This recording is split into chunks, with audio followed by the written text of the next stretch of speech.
Le indagini dei carabinieri, sulle quali è calato il massimo riservo, lo stesso diretto interessato che sul caso non rilascia alcuna dichiarazione. Dopo l'immunologa Antonella Viola è il presidente dell'AIFA Giorgio Palù, docente alla facoltà di medicina dell'Università di Padova, a finire questa volta nel mirino degli estremisti Novax. Una lettera di minacce indirizzata a lui è stata recapitata all'Istituto di Medicina Molecolare.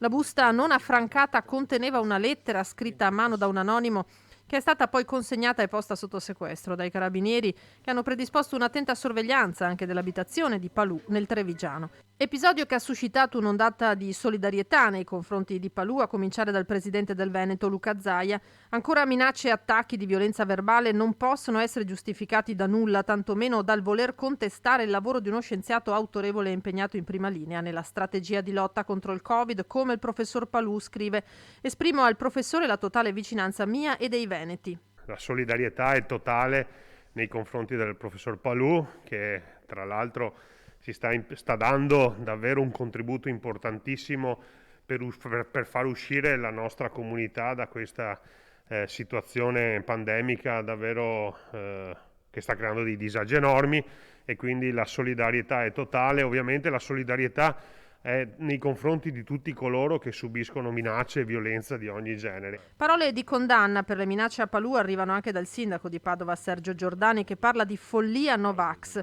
Non dobbiamo consentire a chi cova questi deliranti propositi, prosegue Giordani, di avvelenare il clima in una situazione già di per sé molto difficile.